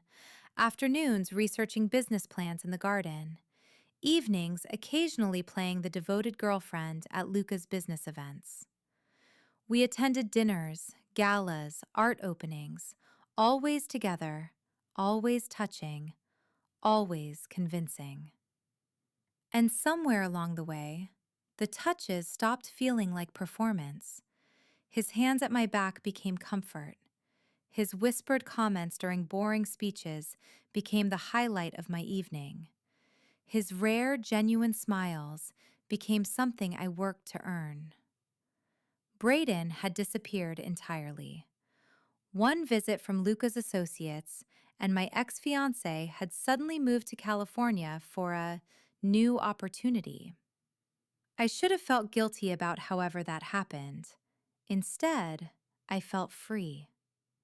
Jenna visited twice a week, her initial wariness gradually shifting to cautious acceptance as she saw me thriving rather than wilting. My savings grew, my business plan took shape, and slowly, dangerously, I started thinking of the townhouse as home. It was a Tuesday in January when everything changed. I was in the kitchen working on a new tart recipe when Marco appeared in the doorway, his expression grave. "Miss Aurora, Mr. Rossi needs to see you immediately. The study, 3rd floor." The urgency in his tone sent my heart racing. I wiped flour from my hands and hurried upstairs. Luca's study was a room I'd never entered, his private sanctuary. The door was open, revealing dark wood paneling, leather furniture, and walls lined with books. Luca stood by the window, his posture rigid. "Close the door," he said without turning. I did, anxiety coiling in my stomach. "What's wrong?" He finally turned and my breath caught. His face was a mask of controlled fury, but beneath it I saw fear, real, visceral fear. "Victor Kosov has made a move. He's kidnapped the daughter of one of my business partners, holding her as leverage to force me into surrendering certain territories." Horror crashed through me. "A child? He took a child?" "She's 16, old enough to be terrified, too young to protect herself." Luca's hands clenched. "He sent a message, says he knows about you, knows you matter to me, suggests if I don't cooperate, you might be next." The world tilted. "This is because of me," I whispered. "Because of our arrangement." "This is because Victor is a monster who uses innocents as weapons." He moved toward me, his hands gripping my shoulders. "I need to handle this, but I can't do it if I'm worried about your safety. I need you somewhere secure." "Where?" "There's a property upstate, isolated, heavily secured. Marco will take you tonight." "For how long?" "However long it takes to resolve this. Days, maybe weeks." His jaw tightened. "I'm sorry, Aurora. I promised you'd be safe with me, and now you're in danger because of me." I studied his face, seeing past the control to the turmoil beneath. This wasn't calculated anymore. This was real fear, real guilt. "Then I'll go," I said. "But you have to promise me something." "Anything." "Get that girl back safely, whatever it takes." His expression softened marginally. "I will. I promise you that." 2 hours later, I was in an SUV with Marco and 2 other security personnel, driving north through darkness. Luca had kissed my forehead before I left, a gesture so tender it had brought tears to my eyes. "Be safe," he'd whispered. "Come back to me." The safe house was a cabin in the Catskills, remote and beautiful. Over the next week, I paced its rooms, worked on recipes to keep busy, and waited for updates that came in frustratingly vague texts from Luca. "Making progress. Stay patient." "Negotiating. Don't worry. Almost resolved. Soon." On the 8th day, Marco received a call. His expression transformed from tense to relieved. "The girl is safe. Mr. Rossi is handling final details with Kosov. We can return to the city tomorrow." That night, I barely slept, relief and anticipation warring inside me.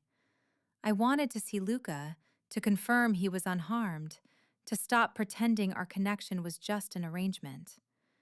Because somewhere in these 3 months, I'd stopped pretending. I'd fallen for him. Truly, terrifyingly fallen for the dangerous man who'd offered me protection and given me so much more. We returned to the townhouse the next afternoon. Marco escorted me inside, but it was empty. Staff absent, rooms quiet. "Where is everyone?" Mr. Rossi gave staff the day off. He's upstairs waiting for you. I climbed to the 5th floor for the first time, to Luca's private domain. His bedroom door was open. I found him standing by the window, his back to me, still wearing yesterday's clothes. He looked exhausted, battered, but whole. Luca. He turned, and the expression on his face stole my breath. Raw, vulnerable, stripped of every defense. Aurora. I crossed the room and crashed into him, wrapping my arms around his waist, holding tight. He folded around me, his face buried in my hair, his body shaking slightly. I thought I might lose you, he whispered. Victor threatened to send men for you. I had to make sure you were so far away, so protected, that even his reach couldn't find you. I'm here. I'm safe. And so was the girl. Back with her family. Victor won't threaten anyone I care about again. I pulled back enough to see his face. What did you do? What was necessary? No elaboration, but I saw the cost in his eyes. Whatever necessary had meant, it had taken something from him. These 3 months, I said, my voice shaking. This arrangement. It stopped being pretend somewhere along the way. At least for me. His hands came up to frame my face, thumbs stroking my cheeks. It was never pretend for me. From that first moment in the elevator, you were mine. I just had to wait for you to realize you wanted to be. I do want to be. Not for protection, not for safety. Just because you're you and I'm me, and somehow we fit. He kissed me then, deep and claiming and achingly tender. Everything we'd held back for months poured into that kiss. All the restraint and longing and fear transformed into connection. When we finally broke apart, both breathing hard, he rested his forehead against mine. Stay with me, not because of the arrangement. Just stay. For how long? Forever, if you'll have me.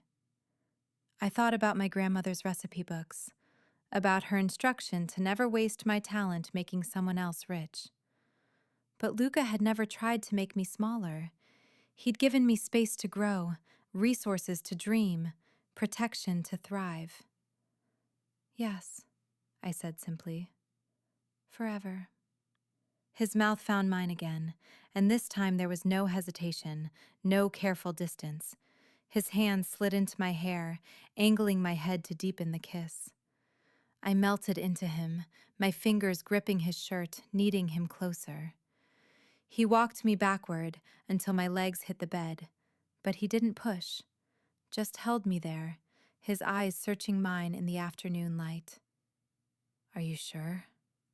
His voice was rough, strained with restraint. We don't have to. I'm sure. I pulled him down to me. I've never been more sure of anything.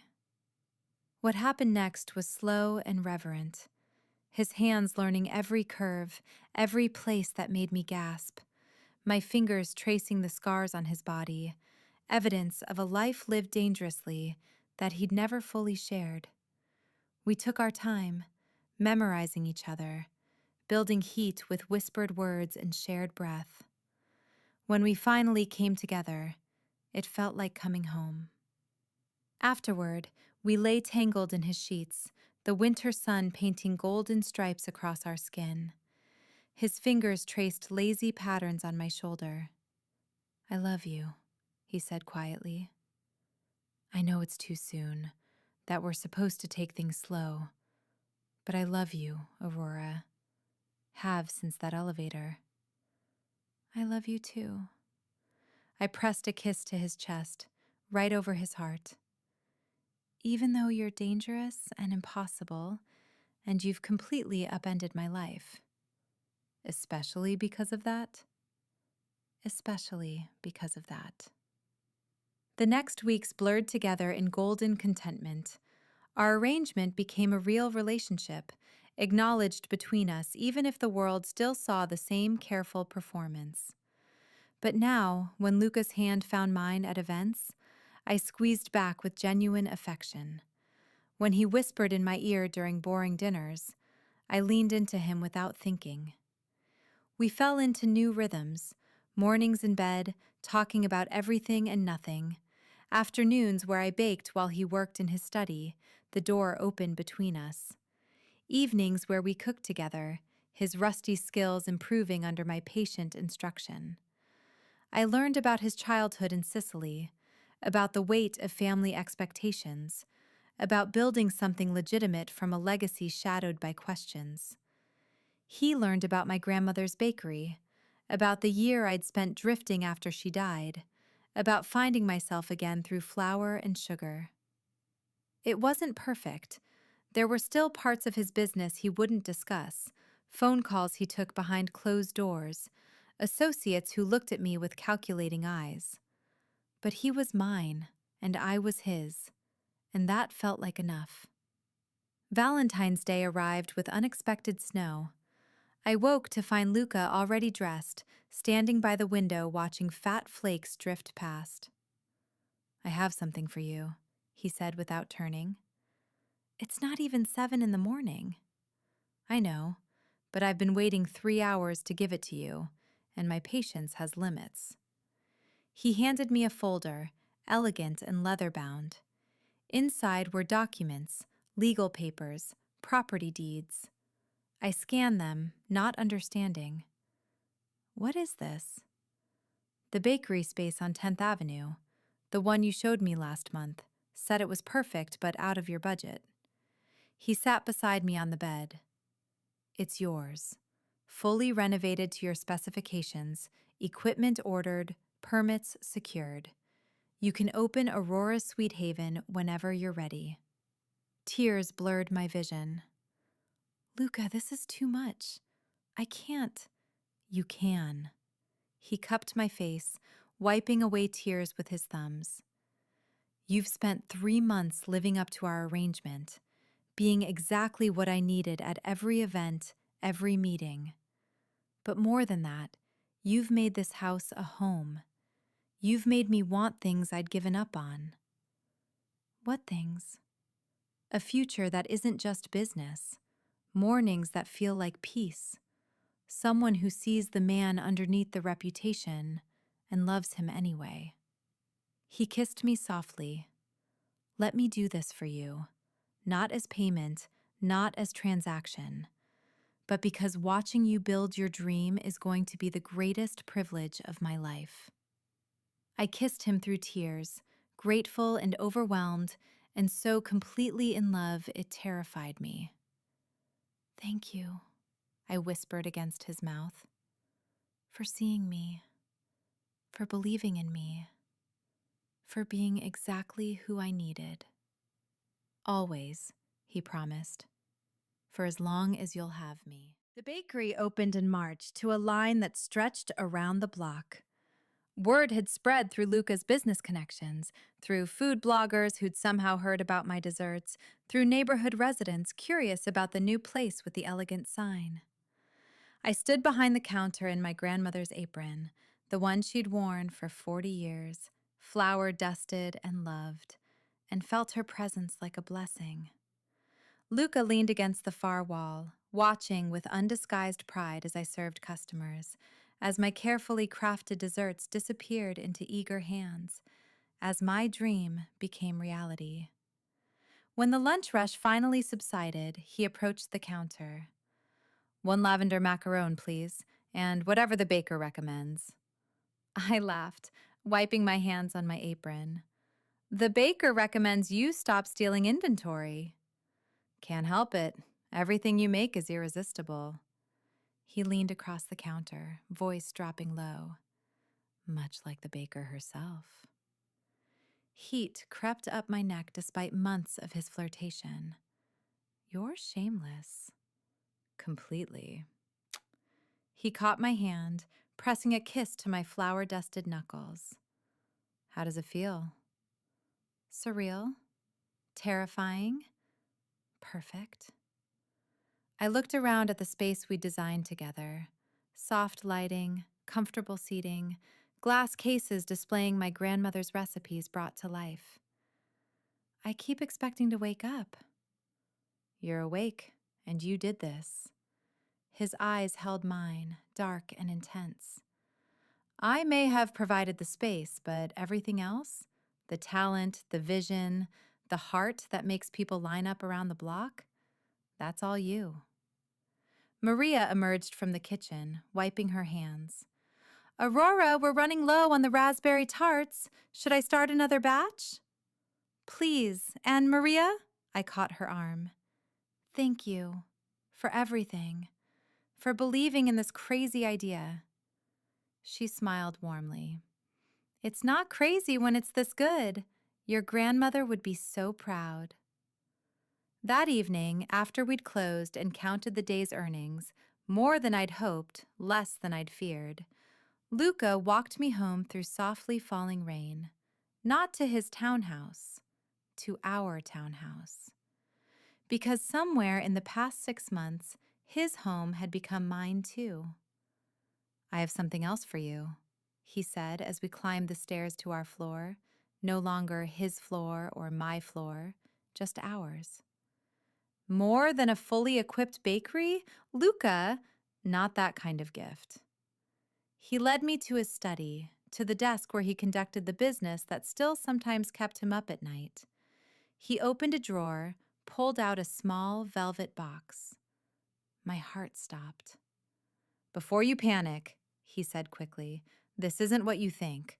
Or rather, it's exactly what you think, but without the timeline you're probably freaking out about. He opened the box to reveal a ring, simple, elegant, a single diamond that caught the light like captured starlight. I know it's too soon, he continued, words tumbling out faster than I'd ever heard him speak. I know we agreed to 6 months and it's barely been 8. I know you have your bakery to focus on and a life to build and 1,000 reasons to say no. He took my hand but didn't move to put the ring on it, just held it, his thumb tracing circles on my palm. But I also know that I want to wake up next to you every morning for the rest of my life. I want to steal macaroons from your bakery when I'm 90. I want to build a family with you, something real and good and completely ours. His eyes held mine, vulnerable in a way that still sometimes surprised me. So this is a promise, Aurora. Not a demand for an answer right now, but a promise that whenever you're ready, a year from now, 5 years, whenever, I'll be here, waiting, hoping, completely yours. I looked at the ring, at this dangerous man who'd somehow become my safe harbor, at the life we'd built from an arrangement that should have been temporary. Ask me, I whispered. What? Ask me properly, because I'm ready now. Something blazed in his eyes, hope and heat, and that absolute certainty I'd fallen in love with in an elevator 8 months ago. He dropped to one knee, still holding my hand, the ring box open between us. Aurora Reyes, will you marry me? Will you let me spend the rest of my life making sure you never doubt how extraordinary you are? Will you build this beautiful, messy, perfect life with me? Yes. I pulled him up, laughing and crying at once. Yes, yes, yes! He slid the ring onto my finger, a perfect fit, because of course he'd known my size, and kissed me like we had all the time in the world. Because we did.